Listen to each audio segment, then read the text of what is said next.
에베소서에 대한 주석 시작하는 첫 시간입니다. 이 에베소서 주석은 제가 치중하고자 하는 부분이 지금 가장 한국 기독교에서 문제가 되고 있는 칼빈주의, 성경을 자기들이 철학에 맞춰서 잘못 해석함으로 인해 수많은 사람들이 구원을 받지 못하게 하고 있는 그 거짓 교리에 대해서 반박하는, 또 그들이 잘못 사용하는 구절을 우리가 올바로 제시함으로 인해서 반박하는 그러한 의미가 있는 성경 공부입니다. 그래서 우선 바울의 서신서들 중에서 에베소서는 어떤 서신서인가? 네, 간단히 말하자면 이것은 일곱 교회들을 향해 기록된 바울의 일곱 서신서들 가운데서 옥중 서신이며 바울이 로마에서 첫 번째 투옥 기간이었던 중에 기록했던 서신서입니다. 1장으로 들어가겠습니다. 1절부터 하나님의 뜻에 따라 예수 그리스도의 사도가 된 바울은 에베소에 있는 성도들과 그리스도 예수 안에 있는 신실한 자들에게 편지하노니 하나님 우리 아버지와 주 예수 그리스도로부터 은혜와 평강이 너희에게 있을지어다. 그리스도 안에서 천상에 있는 모든 영적인 복으로 우리에게 복 주신 하나님 곧 우리 주 예수 그리스도의 아버지께서는 복 되시로다. 하나님께서 세상의 기초를 놓으시기 이전에 우리로 사랑 안에서 그분 앞에 거룩하고 흠없게 하시려고 그리스도 안에서 우리를 택하시어 하나님이 기쁘신 뜻에 따라 예수 그리스도를 통하여 우리를 자신의 자녀로 입양할 것을 예정하셨으니 이는 하나님께서 그 사랑하시는 이 안에서 우리를 받아들이신 그 은혜의 영광을 찬양케 하려 하심이니라. 일단 여기까지. 자, 1절부터 1, 2절은 서두 문구인데 특별히 주석할 내용은 없지만 예수 그리스도의 사도가 되었다. 바울은 자신을 이렇게 소개하고 있습니다.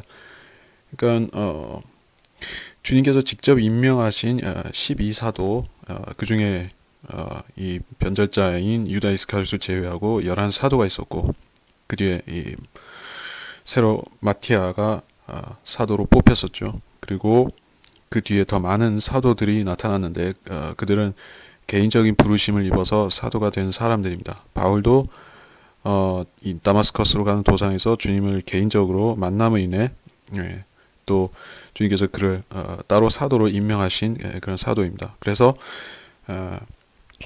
바울은 자신이 사도라고 소개하는 데 있어서 하나님께서 하나님의 뜻에 따라 직접 임명하신 사도라 그렇게 소개하고 있습니다. 에베소에 있는 성도들과 그리스도 예수 안에 있는 신실한 자들, 물론 같은 대상에 대해서 두 번 반복해서 지칭하고 있는 것이죠. 그리스도 예수 안에 있는 이라는 말이 에베소서의 특색을 보여주는 것 중에 하나입니다. 에베소서의 주제는 예수 그리스도 안에 있는, 그리스도 안, 이 말이 상당히 중요한 표현입니다. 2절에 하나님 아버지와 예수 그리스도부터 은혜와 평강이 있을지어다. 이것은 바울이 잘 쓰는 인사말이죠. 3절에서부터 이게 중요한 내용이 나올 것입니다. 그리스도 안에서 천상에 있는 모든 영적인 복으로, 천상이 무엇인가? 여기 대해서도 설명이 들어가야 되는데, heavenly places라고 영어로 되어 있고 우리말로는 천상 이렇게 되어 있습니다. 이것을 어떤 직역을 가르치는 사람들, 소위 말하는 흠정역을 하는 사람들은 하늘의 처소들이다 이렇게 해놨습니다. 뭐 places들을 직역했다 이건데 우리말로 훨씬 직관적으로 받아들여지는 것은 천상, 지상, 대조적인 의미를 가진 것이죠. 지상이라고 할 때 우리가 실제적인 장소, 이 지구 표면, 사람들이 사는 곳이 이 지상이라고 하면은 천상이라는 이 장소 개념은 실제로 거기도 어떤 천사라든지 그룹 스랍이라든지 또 예수 그리스도와 아무튼 이런 실제적인 존재들이 살고 있다 하는 뜻에서 천상인 것입니다. 천상이라 하는 것은 분명히 실존하는 장소이지 어떤 성경을 비교하지 않음으로 인해서 모호하게 가르치는 사람들이 자기들이 거짓 가르침을 퍼뜨렸는데 그것이 바로 천상은 어떤 실존하는 장소가 아니다. 어떤 그 사람들이 잘 쓰는 표현으로서는 영계 이런 식으로 표현하는데 아무튼 그 사람들은 이 셋째 하늘 또 여기서 말하는 바 이 천상이 실제하는 하늘의 장소라는 것을 믿지 못하는 또 잘 모르는 것입니다. 근데 성경을 보면 분명히 그것은 실제하는 하늘의 장소, 셋째 하늘이라고 불리는 우주 너머 북쪽에 있는 장소다. 이것이 구체적으로 증명이 되는 것입니다. 그래서 이 천상에 있는 영적인 복이다. 자, 그 다음에 이 복이라는 것도 어떤 추상적인 복이 아닌 것이죠. 영적인 복은 우리가 받은 영적인 복을 따져봐야 되는 것이죠. 영적인 복은 저 셋째 하늘에 있고 셋째 하늘에 속한 복입니다. 셋째 하늘에 있는 우리의 복이 무엇인가? 거기에 우리가 가서 받을 복이 무엇인가? 그걸 알아야겠죠. 우선적으로 우리는 그 새 몸을 소유하게 될 것입니다. 그것은 예수 그리스도께서 지금 셋째 하늘에 현재 갖고 계신 그 몸을 말하는 것이고 죽지 않고 썩지 않는 천사의 몸, 또 33살 반의 남자의 형상의 몸을 그것이 우리가 입게 될 몸인데 그것이 우리 영적인 복이 되는 것이고 두 번째로 또 몸만 있으면 안 되니까 또 살 집이 있어야 되는데 내 아버지 집에는 많은 저택들이 있느니라 이렇게 말씀하신 주님께서 또한 그 새 예루살렘이 있다는 것을 알려주셨습니다. 계시록에 보면 새 예루살렘이 얼마나 아름다운 도성인지 나오죠. 그래서 이것이 영적인 복이라는 것입니다. 그렇게 보면 이 영적인 복이라는 말이 단순히 어떤 추상적인 그런 복이 아니라 또 하늘에 가면 실제적으로 우리가 보고 듣고 만질 수 있는 그러한 복이기도 한 것입니다. 자, 그렇기 때문에 우리 주로 이 한국만이 아니라 이 동양 사람들은 주로 영적인, 이는 스피리추얼이죠. 영적이다, 영적인 이런 말을 실제하지 않는다라는 개념으로 오용하는 편입니다. 그래서 영적이라는 말도 쓰면서 더 즐겨 쓰기로는 신령한 이런 표현을 잘 쓰는 것을 우리가 볼 수가 있습니다. 그래서 한국 그 개신교인들은 신령하다, 신령한 이런 말을 너무 좋아하죠. 근데 그것이 사실 성경에는 다 영적인이라는 뜻인데 신령한으로 바꿔놨습니다.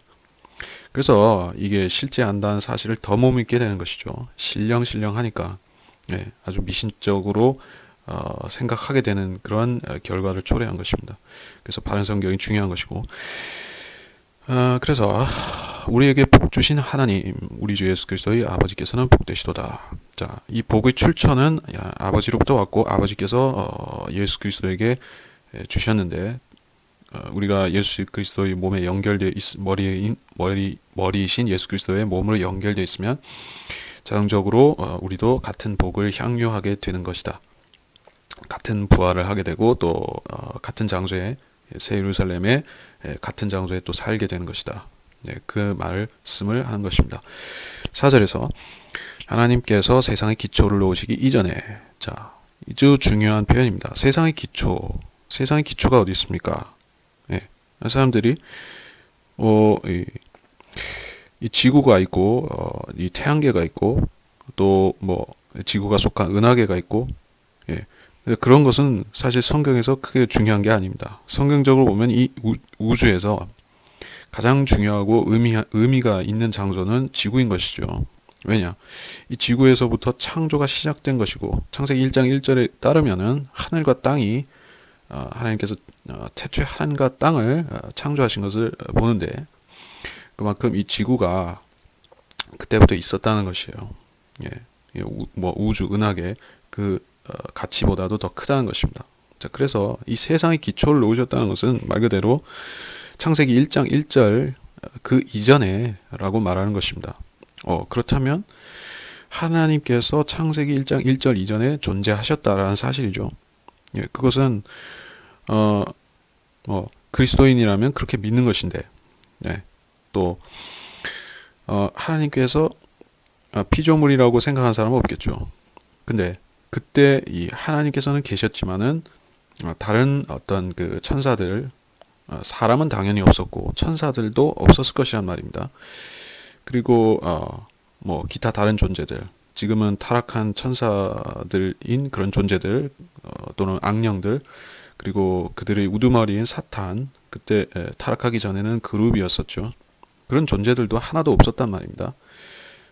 그것이 바로 세상의 기초를 놓으시기 이전에라는 상태를 말합니다. 자, 그러면 당연히 사람은 한 명도 없어야 되는데 이거를 오인하는 사람들이 있는 것이죠. 아주 지당한 이런 구조를 가지고 착각을 하는 사람들이 있습니다. 우리가 거기 있었다라고 생각하는 것이죠. 그럼 자기가 하나님이라고 생각하는 거예요. 실질적으로 그렇게 되는 것입니다. 아니면은 무슨 전생 같은 걸 믿는다든지. 그래서 제가 그래서 쓴 것이 바로 그것입니다. 그 사람들은 불합리한 것을 주장하다 보니까는 거짓교리가 되는 것입니다. 그러면 이게 무슨 뜻인가? 그러면 우리가 그때 있지는 않았는데 하나님께서 어떻게 이렇게 말씀하실 수가 있는가? 우리로 사랑 안에서 그분 앞에 걸어가고 흠없게 하시려고 그리스도 안에서 우리를 택하시어. 자, 하나님께서는 미리 아심을 통해서 지금까지 지구에서 태어난 모든 인류들, 지금 사는 사람들, 앞으로 살 사람들의 과거, 현재, 미래, 영원한 미래까지 포함해서 다 알고 계신 것이죠. 다 아신다는 것은 아주 중요한 개념입니다. 이것을 신학 용어로서 예정과 대비해서 예지, 미리 아심이라고 부르는 그런 말입니다. 그래서 이 칼빈주의자들은 예정에 대해서는 아주 빠삭한데, 사실 빠삭한 게 아니라 자기들 철학에 의해서 아주 심각하게 다루는데, 예지에 대해서는 아주 무지한 것이에요. 예지에 대해서는 거의 예정에 종속시켜서 아주 없는 개념 취급을 하는 것입니다. 예.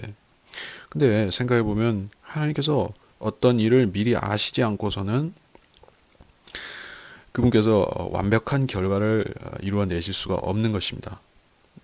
가령 하나님께서 이렇게 하시지 않았다면 우리를 거듭나게 해서 예수 그리스도의 몸이 되게 하셔서 성령 침례받게 하셔서 우리를 그 부활의 날까지 인도하시는 그러한 전체 과정을 하나님께서 미리 아심이 없이 하신다면 굉장히 많은 변수가 생기는 것이죠. 그야말로 사람이 구원을 잃어버릴 수가 있게 되는 것이죠. 왜냐하면 하나님께서 미리 예비하고 막아주시지 않으면은 사람은 어떻게 될 수가 사람은 자기 의지로 구원을 받을 수도 없거니와 지킬 수도 없고 끝까지 갈 수도 없는 것입니다. 그래서 이 구원을 잃어버린다고 가르치는 사람들이나 또 행위로 끝까지 또 신실하게 믿어야지 구원을 받는다고 하는 사람들은 아주 어리석은 것입니다. 그 사람들은 자기들이 지킬 수가 없는, 또 자기들이 지불할 수가 없는 어떤 공수표를 남발하는 것이에요. 자기 자신도 보증이 안 되고 남도 보장할 수 없는 공헌을 하는 것입니다. 왜냐? 그것은 불가능하기 때문입니다. 하나님께서 미리 아심으로 인해서 사람들을 보존해 주지 않으면은, 구원을 보장해 주지 않으면은 아무것도 소용이 없습니다. 그래서 하나님의 미리 아심은 우리 구원의 보장과 밀접한 관계가 있다. 그리고 예정에 대해서 이제 살펴보는 것인데, 예지는 그렇고 이제 예정에 대해서 보면은 이 말이 이 하반절, 4절 하반절 흠없게 하시려고 여기 지나서 그리스도 안에서 우리를 택하시어, 여기서부터가 예정으로 들어가는데, 자, 이 예정이라는 것이 이 구절을 칼빈주의식으로 해석하면은 창세 이전에 우리를 택했다가 되고, 칼빈주의로 해석하지 않는 사람들, 소위 말해서 그 알미니안주의라고 하는 그 이단교리죠. 알미니안주의를 가르치는 사람들은 또 어떻게 설명하느냐? 이것은 어떤 개인에 대한 예정이 아니다. 그래서 하나님께서 어떤 그 교회를 미리 예비하셨고, 미리 아셨고, 또 이 교회에 들어오는 사람은 구원을 받게끔 예정을 하신 것이다. 다시 말해서, 쉽게 말해서 집합적 예정을 했다. 그리고 누가 거기 들어가고 빠지고 그런 것은 예정된 게 아니다. 얼핏 보면 합리적인 설명으로 들리기는 합니다. 예, 적어도 칼빈주의보다는 낫죠. 근데 이 사람들이 설명에 있어서도 맹점이 있는 것입니다.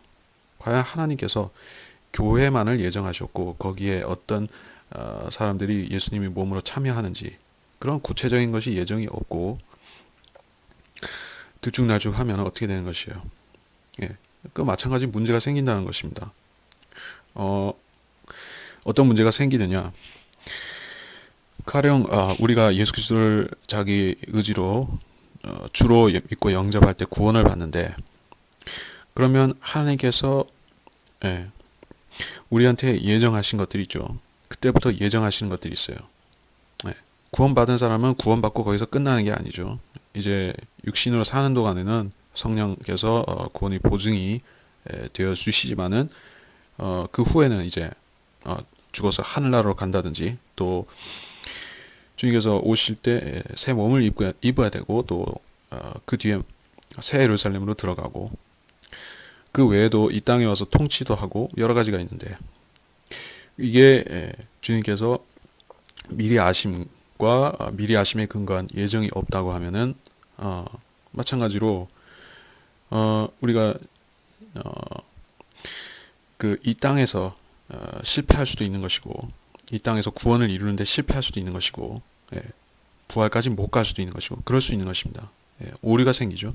그 때문에 예정이라는 것은 우리한테 그러니까 예정이라는 것은 칼빈주의식으로 잘못 설명하면은 아주 해롭지만은, 이미 구원받은 그리스도인들한테는 현실적으로 이것이 맞고 적용이 된다는 것입니다. 예정이라는 것을 우리가 성령으로 거듭나기 위한 예정이라고 받아들이면은 칼빈주의 이단 사상이 됩니다.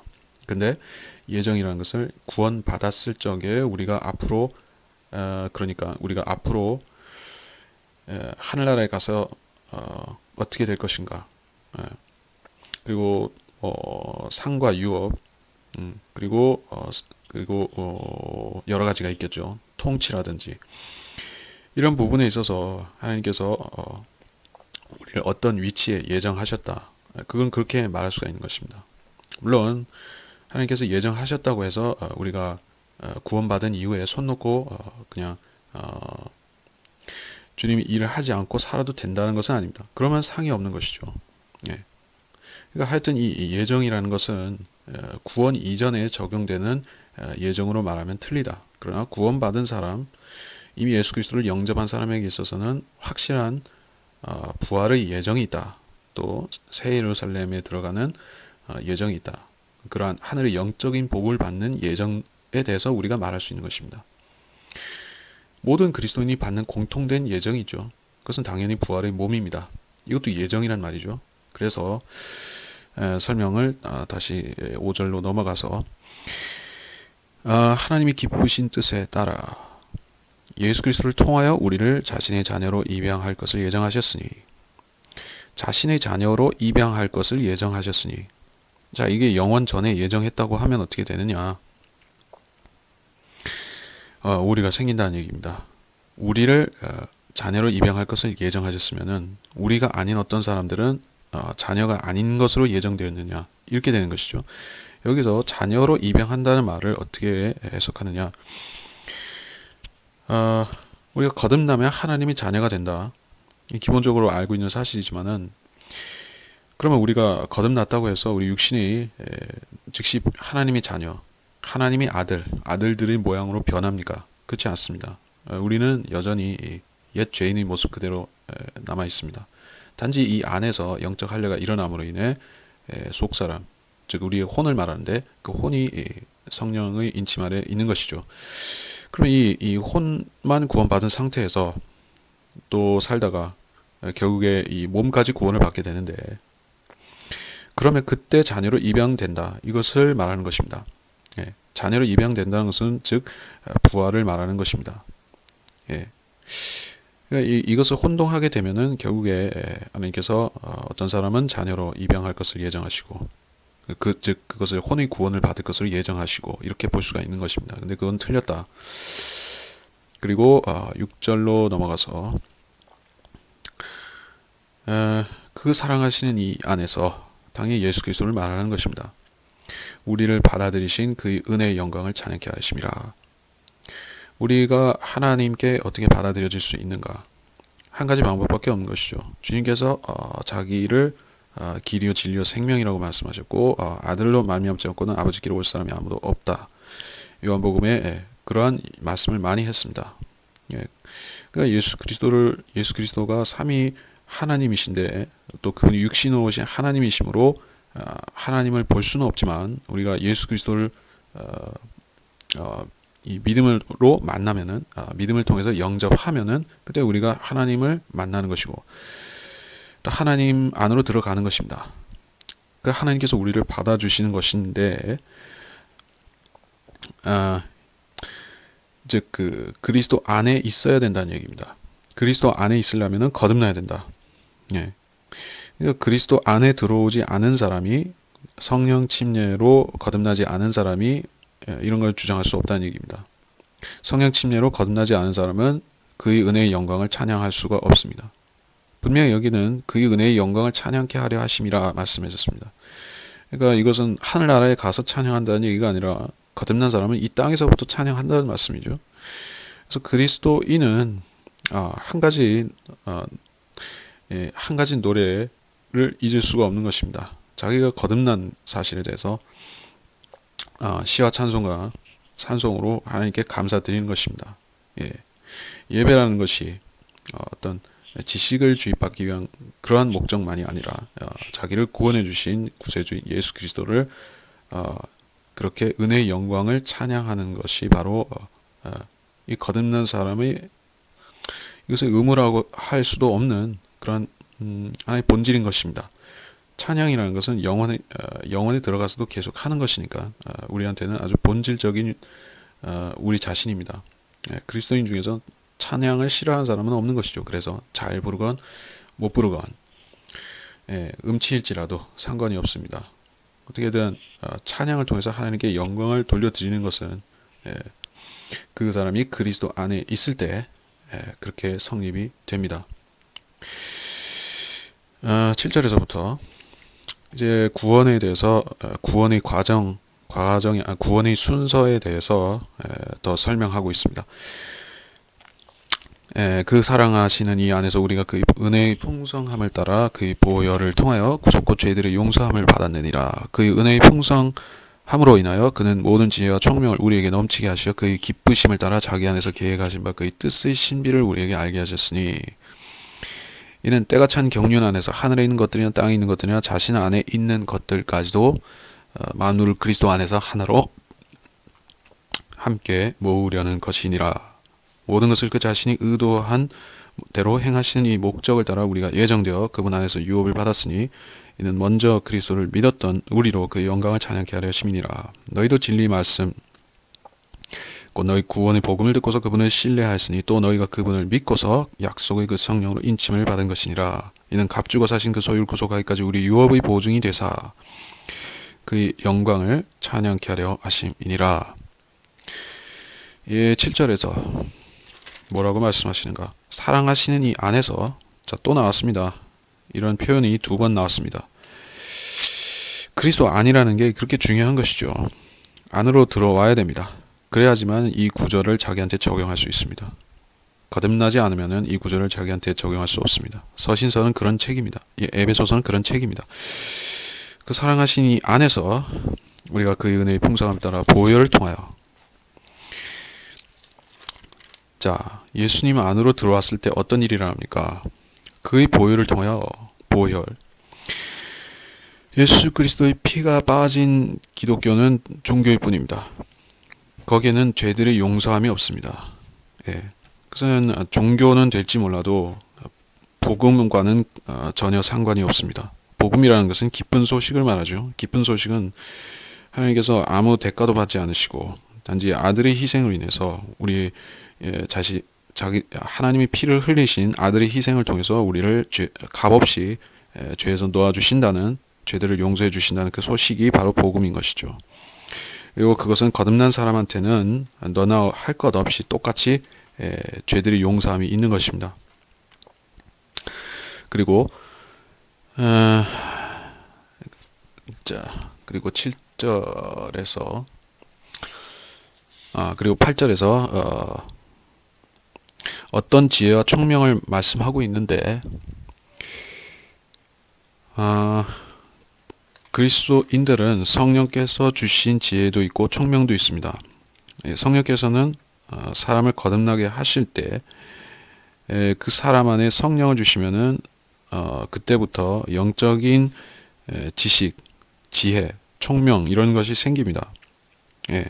처음부터 완전한 것이 아니라 그 하나의 틀이 잡히는 것이죠. 성경 공부를 하게 되면 성경은 성경으로 비교해서 올바로 나누어 이 진리를 공부하게 되면 그때 이 체계의 이 기초 위에 이 집을 짓는 것입니다.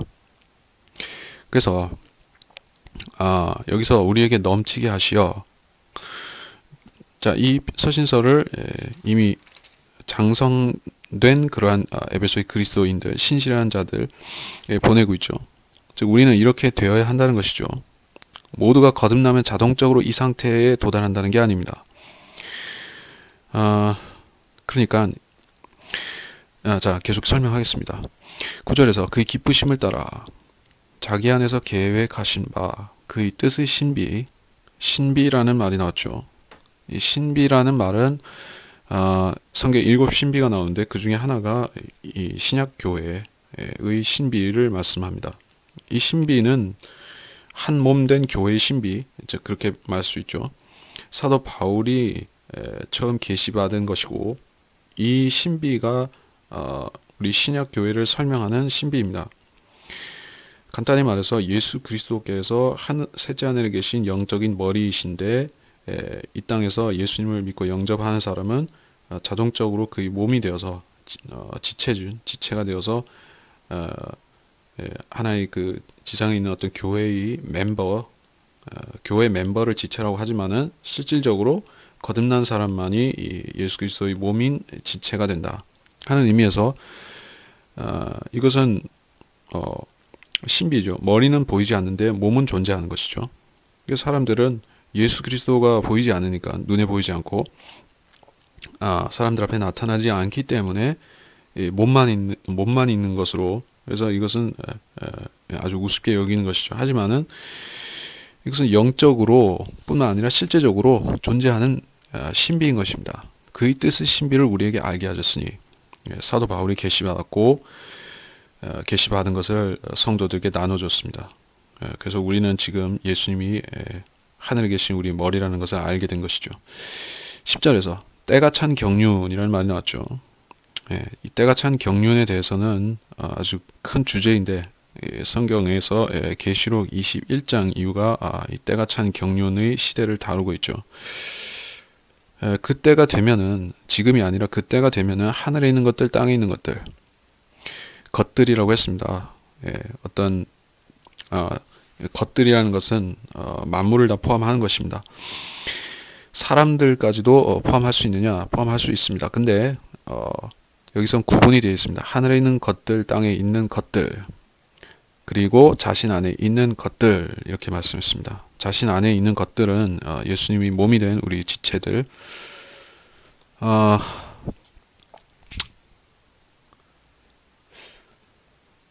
그리고 이 10절에서 이 것들이라는 것은 그러니까 사람을 포함하지 않는다. 제가 실수를 했습니다.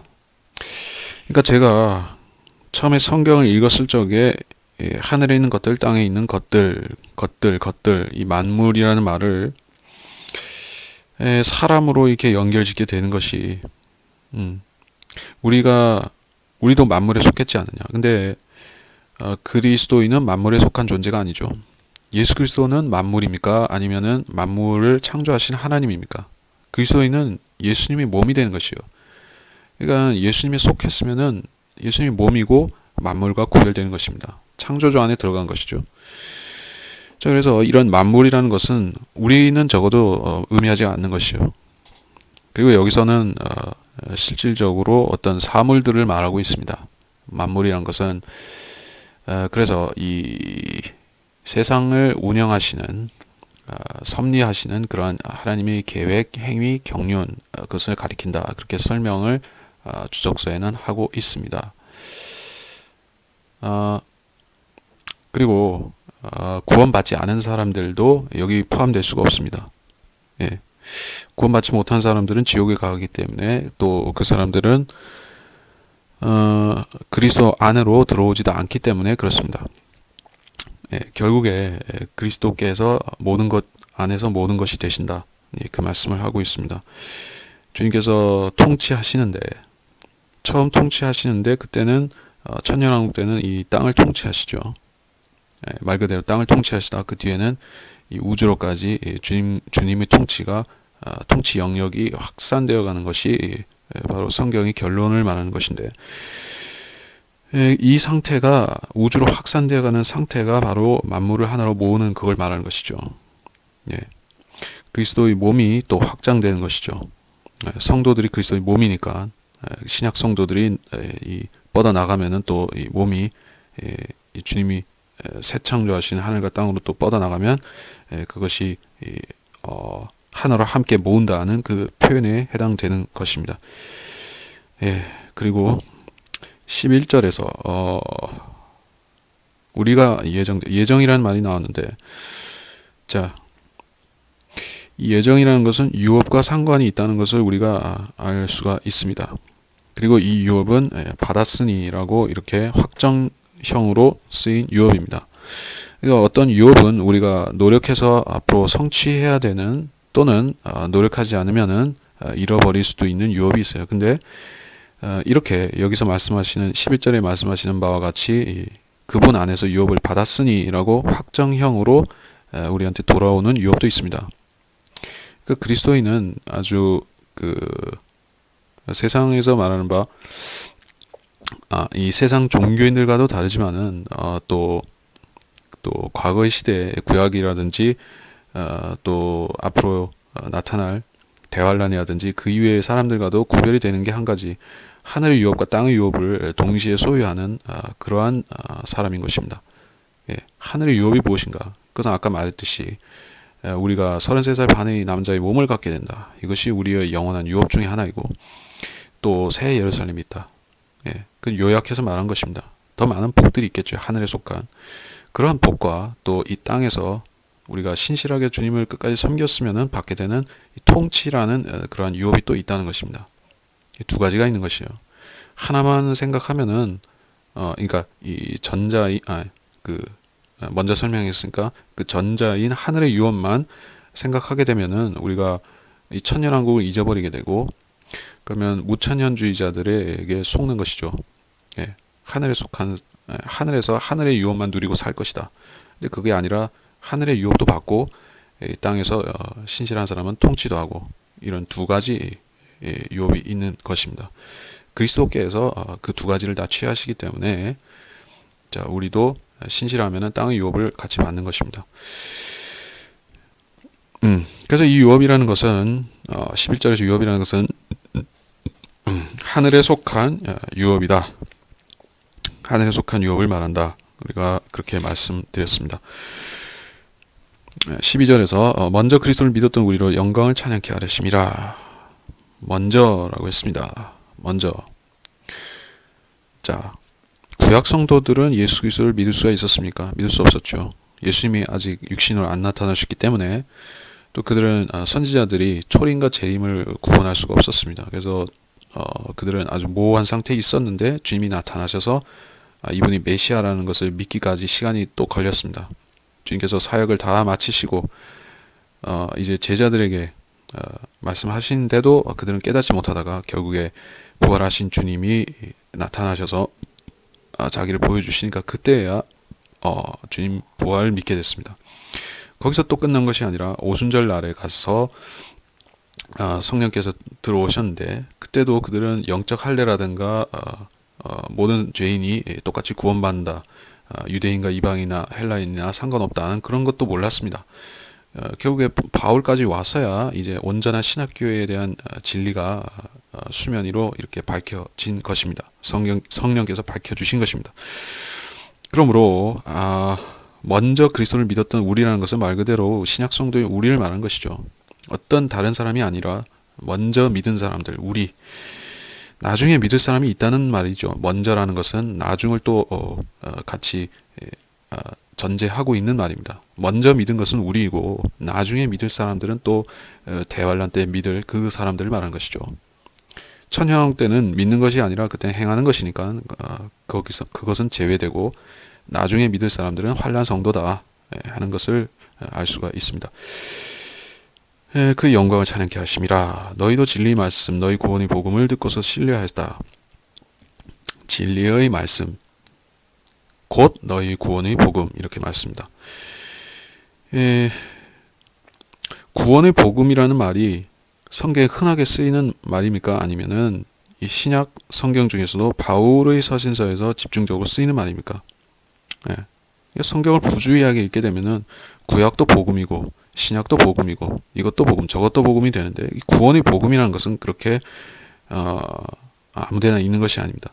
이 주님께서 특정 시기에 특정 사람에게 계시하셔서 지금 우리 이 신약 시대라는 이 2000년 동안은 우리한테 해당이 되지만은 그렇다고 해서 이게 영원히 또 가는 것이 아닙니다. 그러니까 이 복음을 믿고 주님 계획과 뜻 안으로 예정 안으로 들어온다는 것은 엄청난 일을 우리가 앞으로 경험하게 되는 것입니다. 엄청난 주님의 계획 안으로 들어가는 것입니다. 예, 이것이 구원의 복음입니다. 구원의 복음이라는 것은 단지 우리가 예수 그리스도를 영접할 때 지옥에 가지 않게 되는다. 거듭난 사람한테는 그게 1차적으로 중요하지만은 그랬으면은 그 뒤에 앞으로 펼쳐질 일들에 대해서 우리가 성경을 공부해서 알아나가는 것, 이것도 우리가 복음을 깨닫는 것입니다. 예, 우리가 죄에서 구원해 주신 것을 계속 기뻐하지만은 또 더 기쁜 일들이 있다는 것이죠. 어떤 기쁜 일인가? 통치. 이것은 우리가 신실하게 주님을 따를 때 받는 보상입니다. 또 하늘에 감추어진 그러한 유업들, 이것도 우리가 받을 보상입니다. 예, 그런 것들을 우리가 생각할 적에 구원을 단순하게 생각하지 않는 것입니다. 또 하찮게 생각하지 않는 것입니다. 너희가 그분을 믿고서 약속의 그 성령이라고 했습니다. 어떤 약속을 말하는가? 우리를 앞으로 부활하게 하실 약속이 있고 통치가 있고 이 약속하셨다는 것이죠. 성령은 약속하시는 보증이 됩니다. 인침이라는 것은 그 안에 가둔다라는 의미가 있죠. 인을 쳤으면은 그것을 함부로 뗄 수가 없다. 예. 로마서에서 바울이 증거한 구절이 있죠. 예. 높음이나 깊음이나 어떤 피조물이라도 우리 그리스도의 사랑에서 떼어낼 수 없다라고 그렇게 증거했습니다. 그것이 바로 이 인침입니다. 그러니까 구원의 보장이라는 것이 성경에 어디 나오느냐고 묻는 사람들은 참으로 무지한 사람들입니다. 예, 어떤 단어가 보증이든 약속이든 같은 말이죠. 예, 하나님께서는 신실하시니까는 이 성령, 약속의 성령으로 인치셨으면은 되물리지 않으시겠죠. 이게 보증이라는 얘기입니다. 인슈런스. 사람들은 이 생활에서 자기 생활이 어려워질 때 어떤 보증을 필요로 하기 때문에 이 보험을 들기도 하는데, 그래서 생활의 모든 면에서 다 필요합니다. 근데 보험이 커버할 수 없는 영역이 바로 영혼에 대한 문제인 것이죠. 예. 죽음까지도 다 보험으로 둘러 바를 수가 있지만은 죽음에 대해서까지 죽음과 자기 후손의 문제까지 다 이 보험으로 처리할 수 있지만은 성령께서 보증해 주셔야만 우리가 영원한 하나님의 계획 안에 들어가는 것입니다. 새 하늘과 새 땅까지 그 계획이 이어지는 것입니다. 그렇지 않고서는 하나님의 계획에 동참할 수가 없습니다. 14절에서 값 주고 사신 소유, 어떤 값을 주셨습니까? 주님의 피를 값으로 지불하셨습니다. 그의 보혈, 아까 나왔던 말씀 7절에서 그의 보혈이라고 했죠. 주님의 보혈은 하나님의 피죠. 그렇기 때문에 무한한 값을 주고 사신 것입니다. 값 주고 사셨어요. 무한한 값을 주고 우리를 소유로 삼으셨는데, 이미 소유로 삼으셨는데 또 구속이 필요하다는 것입니다. 자, 그러니까 한 단어가 한 상황에서만 적용되는 게 아니죠. 구속이라고 할 때 죄로부터 구속받는다. 예수 믿을 때 내가 구속을 받는다. 한데 구속이 또 있어요. 어떤 구속이냐? 몸의 구속이죠. 몸의 구원이죠. 구속되기까지 우리 유업이 보증이 돼서. 자, 우리는 몸의 구속, 혼의 구속과 몸의 구속 사이에 어떤 중간 상태에 살고 있는 것이죠. 그리스도인의 생애는 이 중간 상태에 있습니다. 그래서 이 중간 상태에는 누군가가 확실한 보증을 갖고 유지를 시켜줘야 됩니다. 성령께서 바로 그렇게 하신 것이죠. 그러니까 성령께서 바꾸시지 않기 때문에 우리 구원이 보장이 되는 것입니다. 사람이 어떻게 한다고 해서 보장이 되는 것이 아닙니다. 내가 내 고백을 신실하게 끝까지 유지한다고 해서 내 구원이 보장이 된다는 것이 아닙니다. 이거 구원을 받지 않은 사람들은 구원의 보장을 사람이 어떻게 하는 것으로 자기 뭐 어떤 고백을 신실하게 어떤 행위를 통해서 신앙 고백과 뭐 여러 가지를 생각하는데 그런 게 아닙니다. 보증이라는 것은 우리가 구원받을 적에 성령께서 인을 치신 형태로 있는 것이죠. 약속의 성령으로 인치신 것이에요. 그것이 우리 보증이고 그렇게 해서 그 영광을 찬양케 하려 하심이라. 영광을 찬양케 하심이라. 예, 이런 표현이 또 3번 반복해서 나온 것이죠. 6절 그리고 12절과 14절에 있어서까지 이 과정들은 전부 영원에까지 적용되는 것이죠. 우리의 찬송 주제가 되리라는 말씀을 하는 것입니다. 15절에 서부터 이 때문에 나 역시 주 예수를 믿는 너희 믿음과 모든 성도를 향한 사랑을 들었으니 너희로 인하여 감사드리기를 그치지 아니하고 나의 하나님 아니하고 나의 기도에 너희를 말하노라. 우리 주 예수 그리스도의 하나님 곧 하나님 영광의 아버지께서 자기를 아는 지식 안에서 지혜와 계시 영을 너희에게 주시어 너희로 너희의 지성의 눈을 밝히셔서 너희로 하여금 그의 부르심의 소망이 무엇이며 성도들 안에 있는 그 유업의 영광의 풍성함이 무엇인지 또 그의 강력한 능력의 역사하심을 따라 믿는 우리에게 행하신 그의 능력의 지극히 위대하심이 어떤 것인가를 너희로 알게 하시기를 원하노라. 15절은 주석이 필요치 않겠고요. 16절도 마찬가지고요. 17절에서 하나님께서 자기를 아는 지식 안에서 지혜와 계시 영을 너희에게 주시어. 자, 그러면 이 구절을 해석해 보면 지혜와 계시 영이 성령인데요. 성령을 너희에게 주시어라는 것은 성령 받은 사람에게 또 성령을 주시어라고 하는 것입니까? 그렇지 않죠. 그러니까 성령께서는 이미 지혜와 계시의 영이신 것이에요. 그리스도인은 그 영을 소유했어요. 소유했는데 여기서 중요한 말이 이 자기를 아는 지식 안에서라고 했습니다. 아버지께서 자기를 아는 지식 안에서. 아버지를 아는 지식은 어디에 있습니까? 성경 66권 그 자체에 있는 것이죠.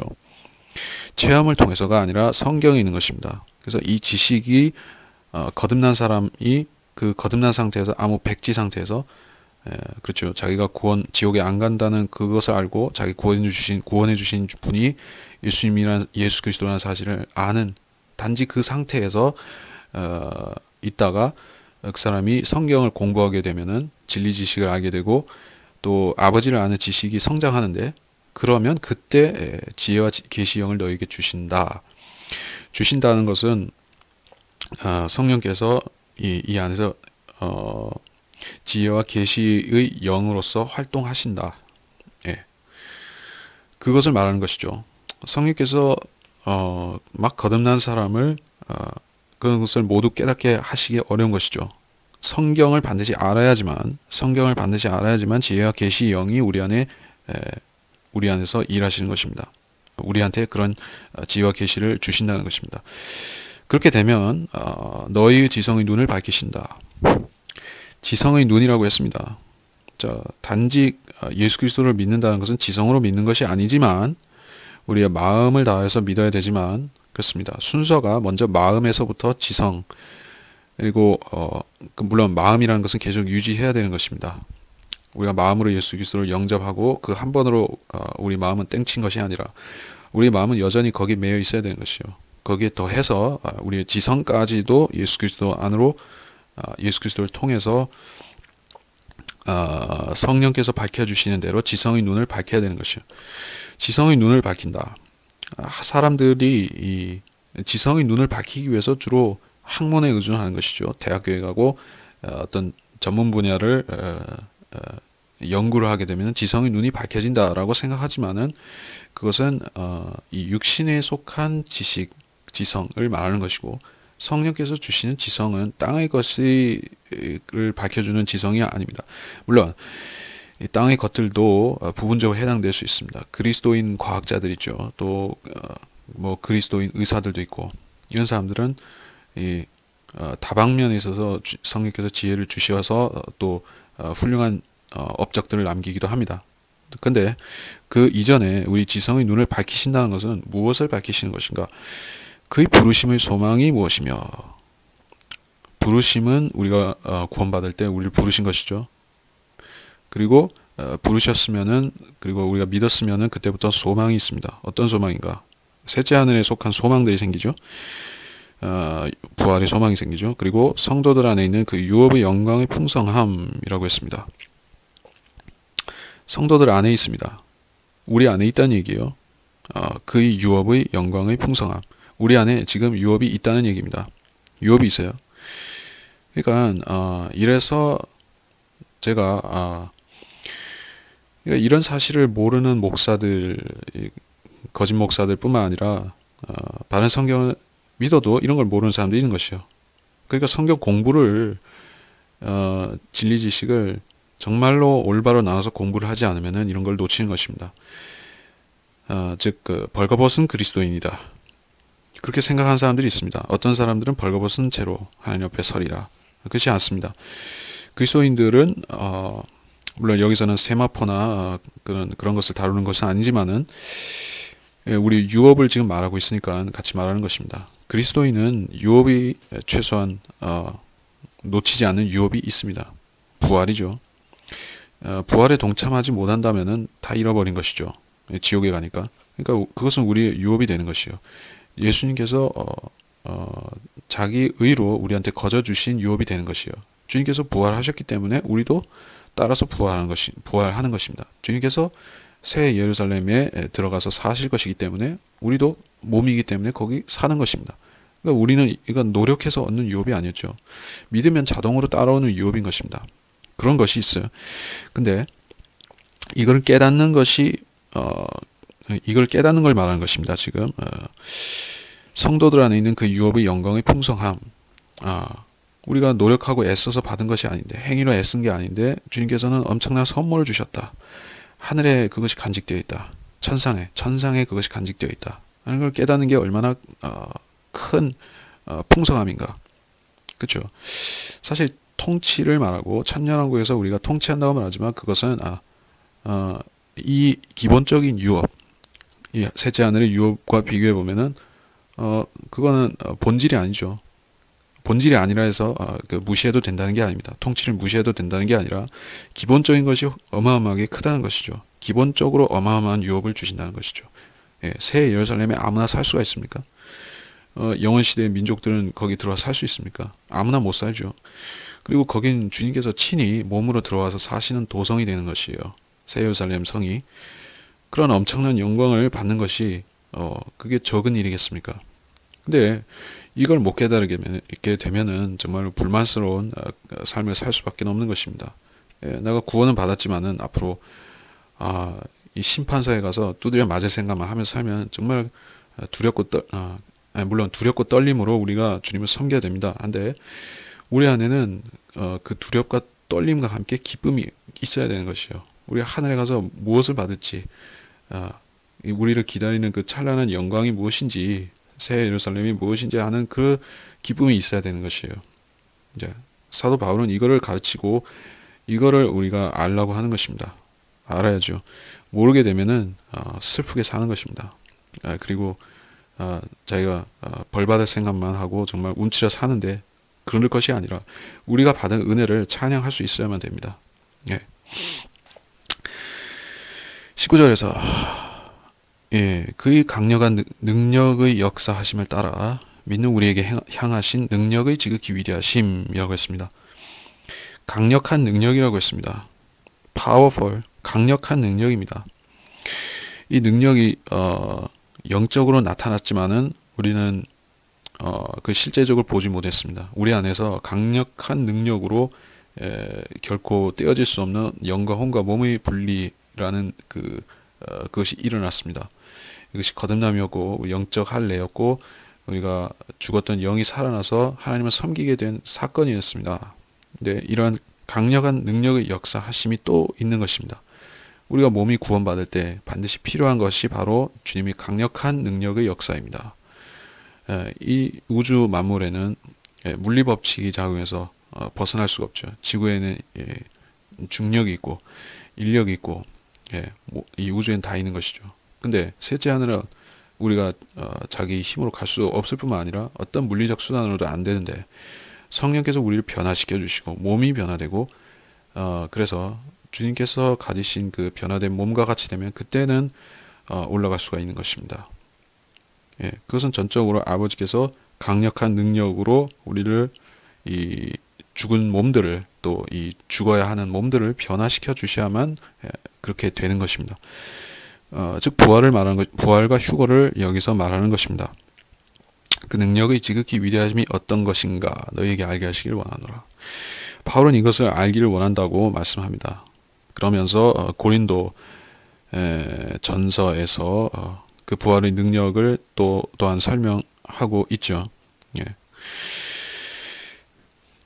20절에서부터 하나님께서 그 능력을 그리스도 안에서 역사하게 하사 그를 죽은 자들로부터 살리셨으며 천상에서 하나님의 오른편에 앉히사 모든 정사와 권세와 능력과 다스림과 이 세상뿐만 아니라 오는 세상에서도 이름 지어진 모든 이름 위에 뛰어나게 하셨으며 또 만물을 그의 발 아래 두시고 그를 만물 위에 머리가 되게 하셔서 교회에게 주셨느니라. 교회는 그의 몸이니 만물 안에 모든 것들을 채우시는 분의 충만이니라. 그래요. 19절에서 말씀드렸듯이 이것은 부활의 능력인데 주님이 친히 보여주셨던 능력일 뿐만 아니라 이제 앞으로 수억의 사람들이 경험하게 될 능력입니다. 그래서 주님께서 자기 몸에 이루신 일은 수억의 사람 믿는 사람들에게 또 일어나는데 주님께서 그 부활하심으로 말미암아 죽은 자들로부터 살아나셔서 지금 어떻게 계신가? 천상에서 셋째 하늘에서 하나님의 오른편에 앉으셨다. 하나님과 함께 앉으신 것이죠. 그러면서 영적으로는 거듭난 사람들도 자기와 함께 앉히신 것이죠. 모든 정사와 권세와 능력과 다스림과 천상의 정사, 천상의 권세, 능력, 다스림 그런 지위들을 말하는 것이에요. 지금은 어떤 천사들이 실제로 그렇게 하는 것을 알 수가 있죠. 다니엘서에 보면 통치자들이 있죠. 천상의 통치자들이 있습니다. 또 악한 통치자들도 있습니다. 마귀 천사들이죠. 그런 천사들, 모든 천사들, 정사와 권세와 능력과 다스림과 이 세상, 현 세상이라고도 표현하고 이 세상인데 아담에서부터 지금에 이르기까지 이 세상입니다. 그리고 오는 세상이라는 것은 천년왕국에서 시작되는 그 경륜을 말하는 것이죠. 그때가 되면은 모든 이름 위에 예수 그리스도의 이름이 높여지게 된다. 사실 말하고 있습니다. 지금은 믿는 사람들 안에서만 높여지시지만은 그때는 모든 사람들 사이에서 높여지신 것이죠. 만물 안에서 높여지신 것이죠. 22절에 만물을 그의 발 아래 두시고 이 표현을 어떤 사람들이 생각하듯이 어떤 의인화시킨 게 아닙니다. 실제로 그렇다는 얘기예요. 하나님께서 얼마나 크신 분이신가 하면은 이 우주 자체보다도 물리적으로 실제적으로 더 큰 분이죠. 그러면서 왜 그럴 수가 있습니까? 성령께서 이 온 우주를 운행하고 계시죠. 채우고 계시죠. 또 예수 그리스도께서 사람의 몸으로 부활하셔서 태어나시고 죽으시고 부활하셔서 계시죠. 사람의 형상이죠. 그러니까는 그의 발이라는 것은 실제적인 그의 발, 하나님의 발, 예수 그리스도의 발을 말하는 것이죠. 그 발 아래 이 물리적 이 세상이 놓여 있는 것이죠. 발판이 되어 있는 것입니다. 시편에서 이 땅을 발판으로 삼고라고 하셨습니다. 만물 위에 머리가 되게 하셔서 머리는 발보다 위에 있으니까는 이 셋째 하늘은 북쪽에 있는 것입니다. 그리고 교회에게 주셨느니라. 머리가 먼저 있었고 머리에 몸이 합쳐졌습니다. 교회에게 주셨느니라. 어떤 교회인가? 지역교회를 말하는가? 지역교회는 나타난 현상, 보이는 교회일 뿐인데 사람들은 그럼 주님의 몸이 수만 수천 개가 된다고 생각할지 모르지만은 주님의 몸은 하나인 것입니다. 일체로서 유기체로서 하나가 되는 것이고 지역 교회라는 것은 그 유기체인 교회가 하나의 모임을 갖는 형태인 것입니다. 이 땅에서 사람들이 모임으로서 가시적으로 나타나는 형태인 것이죠. 그래서 지역 교회가 아니라 이 우주적 교회, 우주적이라는 말을 그 잘못 적용하게 되면은 카톨릭 교회가 되는 것이죠. 근데 카톨릭 교회는 이 주님께서 머리가 되신 그 교회가 아닙니다. 왜 그런가? 그 사람들은 간단히 말해서 그 사람들이 머리는 교황이죠. 예. 보이지 않는 머리 대신에 보이는 머리를 갖고 있습니다. 그 교황은 누구한테서 나왔습니까? 로마 제국에서 나온 것이죠. 예. 거기서 로마 종교에서 이 로마인들이 섬기던 종교에서 믿던 종교에서 최고 수장이 바로 그 제사장이 바로 교황으로 계승이 된 것입니다. 그러면서 그거를 교회라고 이름을 붙인 것이죠. 그렇기 때문에 주님이 머리된 이 우주적 교회와는 상관이 없습니다. 근데 자기들이 그렇다, 자기들이 우주적 교회다 라고 그런 거짓을 가르치면서 카톨릭이라고 한 것입니다. 그래서 그것이 창녀들의 어미라고 계시록에 나오는 그 마귀 교회인 것입니다. 교회는 그의 몸이니 만물 안의 모든 것들을 채우시는 본의 충만이니라. 자, 분명히 그의 몸이라고 했습니다. 몸이라는 것은 유기체를 말하는 것이에요. 예, 성도 개개인을 말하는 것입니다. 예, 어떤 조직체가 아니고 교회 협의회가 아니고 또는 그 아름다운 교회 건물이나 그런 것이 아니라 몸, 유기체, 예수 그리스도가 실제 몸으로 부활하셨으니까 그 몸과 같은 유기체, 그런 성도들 자신을 말하는 것입니다. 그것이 만물 안의 모든 것들을 채우시는 분이 충만이니라. 예. 이것을 어떻게 읽어야 되느냐? 추상적인 얘기가 아닙니다. 충만이라는 것은 말 그대로 세상을 가득 채운다. 아담에게 명령하신 명령이 무엇이죠? 세상을 다시 채우라. 예, 다시 채우라. 가득 채우라. 충만하게 채우라는 말이죠. 아담이 받은 명령을 예수 그리스도께서 마지막 아담이 되셔서 이루시는 것인데 이 주님의 몸이 교회이기 때문에 그 교회가 그 일을 하는 것입니다. 그것은 지금 이 시대, 이 세상에서 교회가 그 일을 물리적으로 수행해서 나라들을 정복한다는 얘기가 아니죠. 이걸 실제로 받아들이게 되면 지금 어떤 종교의 위력으로 세계를 정복하려고 하는 사람들과 똑같은 것이죠. 지금 중동에서 문제가 되는 사람들이 그런 예전에도 있었고 지금도 ISIS라는 사람들이 바로 종교의 힘으로 세계 통합을 그것도 무력으로 이루려고 하는 사람들이죠. 그들은 사실 어떤 사람들인가? 로만 카톨릭의 사상 그대로인 것이죠. 그것을 또는 무엇이라 부른가? 그것을는 왕국 건설자들이라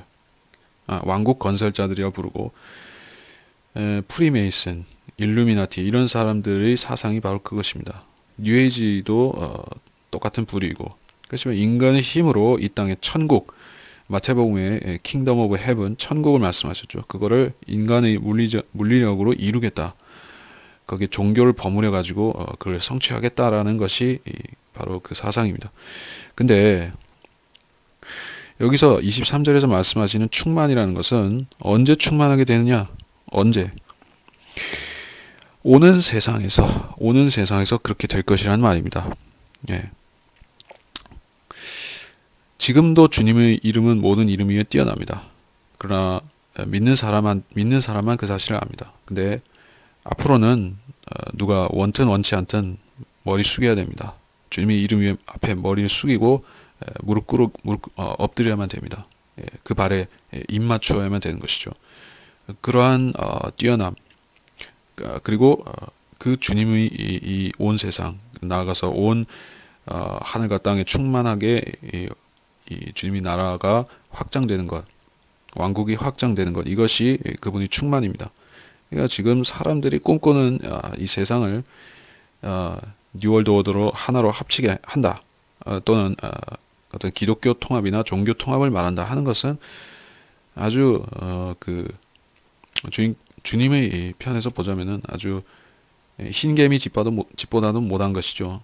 그냥 발로 밟아 뭉개버리면 되는 아무것도 아닙니다. 근데 주님께서는 이 우주를 그렇게 만드시려고 하는 것이고 온 세상을 그렇게 만들려고 하시는 것입니다. 주님의 나라로 채워 가시려는 것이죠. 그것이 충만이라는 뜻입니다. 충만한 경륜 이룰 때 충만이 이루어지는 그 경륜의 영원 시대에 이를 때 그렇게 되는 것입니다.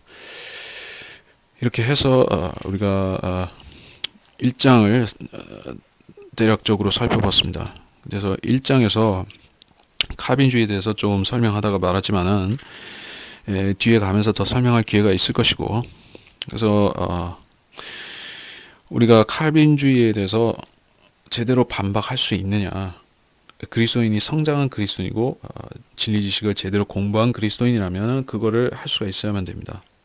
좋은 도움이 되는 서적들도 있고 이 진리 지식으로 칼빈주의를 제대로 해보한 좋은 서적들도 있고, 그러나 그런 서적들을 보는 것 이상으로 중요한 것이 어떤 사람들이 무슨 주장을 했다라기 이전에 중요한 것이 우리가 예정의 기초에 대해서, 예정이라는 단어의 쓰임새에 대해서 우리가 이 에베소서에서 무엇을 말하는지 정확히 알아야 된다는 것입니다. 예정이라는 것은 단순히 구원받고 지옥 가고 그 예정이 아닙니다. 그 예정도 있고 그걸 포함해서 영원에 이르기까지 구원받은 사람이 예정된 그 부분까지도 우리가 말해야 되는 것이죠. 그런 예정을 받으려면은 예정에 속한 사람이 돼야죠. 우리가 구원을 받아야지 새 예루살렘에 들어갈 거 아닙니까? 구원을 받아야지 부활을 예수님의 몸으로 부활을 할 것이 아닌가 말입니다. 그렇기 때문에 구원받지 않은 사람한테 예정이라는 건 아무 짝에도 의미가 없는 말이 됩니다. 칼빈주의자들이 거듭나지도 않았으면서 예수님을 의지로 영접해야 된다는 것을 하지 않은 채로, 거부한 채로 예정만 말하고 있으면 그는 하나님의 예정과 아무 상관도 없는 것입니다. 자기 착각의 예정인 것이지 하나님의 예정과 아무 상관도 없이 사는 것입니다. 그러면서 착각 속에 살다가 지옥으로 가는 것입니다. 그렇게 되지 않기 위해서는 먼저 여기서 말씀하신 7절에서 말씀하신 바대로 그의 보혈을 통해서 어찌됐든 그의 보혈을 믿고 죄들의 용서함을 받아야 된다는 것입니다. 그러면 나머지는 성령께서 알아서 해주시고 인치심으로 인해 우리를 구원의 보증으로 지켜주시는 것도 성령께서 하시는 것이고 나머지는 다 하나님께서 맡아서 하시는 것입니다. 우리가 구원받기 위해서 해야 될 것은 단순하게 하나님 앞에 나와서 하나님 앞에 우리 양심을 꺼내놓고 내가 지옥 가야 될 죄인이요, 나는 사악한 죄인이라는 것을 시인하고 예수님께서 내 죄를 모두 갈보리 십자가에서 용서해 주시고 그분께서 장사했다 부활하심으로 인해서 우리 죄들을 다 가져가셨다, 제거하셨다는 사실을, 그리고 우리 부활의 소망을 주신다는 사실을 믿고 그분을 나의 구주로 영접하게 되면 그때 우리가 새 피조물이 되는 것입니다. 새 피조물이 된 사람은 주님의 약속과 유업의 동참자가 되어서 새 하늘 새 땅 뿐만 아니라 이 새 예루살렘에 들어가는 예정이 그에게 주어지는 것입니다. 그러면 우리가 이 주님의 놀라운 은혜의 영광을 찬양하기 위해서는 어떻게 해야 되는 것입니까? 하나님께서 우리 지성의 눈을 밝혀주시기를 원해야 되는 것이죠. 지성의 눈을 밝혀주시기를 우리가 소원해야 되는 것입니다. 구원받은 그 상태대로는 우리가 이런 것을 전혀 모르는 것이죠. 내가 지옥 가지 않는다는 사실만 안다고 해서 우리가 지성의 눈이 밝혀지는 게 아닙니다. 진리의 지식을 다 알고 공부를 해야만 됩니다. 그리고 그것은 단순히 성경 통독 한번 한다고 해서 되는 것도 아니고 우리가 진리 지식을 계속 공부를 해야만 우리가 깨달아가는 것입니다. 우리가 성경 공부의 목적을 거기에 두고 진리 지식을 깨달아서 우리가 알 수 있는 범위까지는 다 깨달아서 우리가 하나도 오인하는 거 없이, 오해하는 거 없이 하나님께서 우리한테 주신 계획, 우리한테 적용하려고 하는 일들, 그런 것들을 우리가 깨달아 나가는 것이 진리 지식을 공부하는 것입니다. 이렇게 해서 이번 시간을 1강을 마무리하겠습니다. 기도드리고 마치겠습니다. 하나님 아버지, 이번 시간에 우리가 에베소서 1장 아주 중요한 주님의 구원의 교리가 나오는 이 장을 읽었습니다. 주님, 거듭나지 않은 사람은 이 내용의 99%가 아니라 100%를 이해할 수가 없는 내용이었습니다. 왜냐하면 이미 구원받은 사람들에게만 주신 말씀이기 때문입니다. 우리가 구원의 순서를 이해하는 것이 얼마나 중요한지 모릅니다. 많은 사람들은 구원받지 않은 채로 어떤 체험으로 넘어간 까닭에 이 거듭남으로 인해 거듭난 사람이 드리는 주님께 드리는 이 감사와 찬양을 드릴 수가 없는 상태에 있는 것입니다. 영으로 경배 드릴 수 없다면은 그 종교는 헛된 종교라는 것을 주님 분명히 알려주십니다. 우리가 의지해야 될 종교가 있다면 그것은 예수 그리스도의 피, 흘리신 피, 보혈, 그 피를 통해서 죄들을 가져가셨다는 사실 외에는 우리가 의지해야 될 것이 없습니다. 그러면 주님께서 우리한테 보장을 주시고 그 보장으로 인해서 우리가 이 성경 공부를 통해 앞으로 우리한테 주실 일들을 깨달아 나가는 것이, 이것이 참으로 진실된 성경 공부입니다. 이러한 공부를 통해서 이 강해를 통해 많은 성도들이 도움을 받아서 하나님께서 정말로 그들의 지성의 눈을 밝혀주시는 그 은혜를 받게 해주시고, 그래서 진리를 오인하지 아니하고 진리를 바로 제시할 수 있고 자기도 바로 믿고 주변도 구원할 수 있는 그러한 성도들이 되어지기를 원합니다. 감사드리며 위대하신 주 예수 그리스도의 이름으로 기도하였습니다. 아멘.